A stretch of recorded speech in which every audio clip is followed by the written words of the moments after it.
next guest is a talented comedian making his network television debut with us here tonight. Please welcome Mitch Hedberg. Mitch!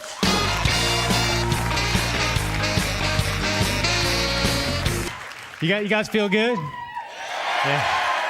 I feel very good too right now, I tell you, man. I've been walking around New York City. Anyone see me? I've been walking around, checking it out. You know, people always trying to hand me out flyers, you know? When someone tries to hand me out a flyer, it's kind of like they're saying, here, you throw this away. I have photos and video while he was on the phone with Zoe Friedman, who was the booker of the Letterman show, and he has his and set also list. daughter of Bud Friedman. Daughter of Bud Friedman. Yes. And they were discussing which jokes he was going to do on his first set. And you can see the set list. And then I did a little interview with him. He's just sitting on my bed, and I was like, you know, you're about to do your first Letterman in like a week or two or something. And it's like, do you have any hopes or expectations? And Mitch says, he gets kind of quiet, kind of conspiratorial. He's like, you know, kind of like wishful thinking. Cause he goes, I kind of hope it goes really well, and then they have me back on again, or maybe even says like a bunch. And that's exactly what happened. It went really well. And in that next period, he ended up doing 10 Lettermans in a relatively brief period of time. Like there couldn't have been too many comics that Letterman was booking that frequently at the time, you know?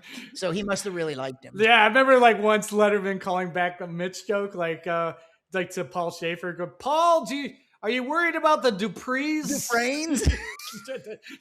That's awesome. I don't know him well, but you know, Mitch often used like Mike Dufresne was a friend of his, an old friend of his pre-comedy. Like I think about that joke every now and then of how it's partially in the name. The funniness of it. Now, you know what? On the weekends, like when you go to a restaurant on the weekends, it gets very busy. So they start a waiting list. They start calling out names.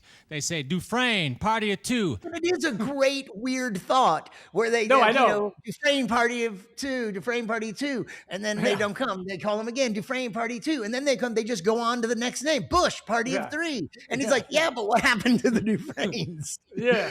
People are missing. Who can eat at a time like this? People are missing. Bush, search party of three. You can eat when you find that, you know, and also that line about like the Dufresnes are in somebody's trunk with duct tape over their mouth and they're hungry. That's a triple Rammy. So yeah. You know tag.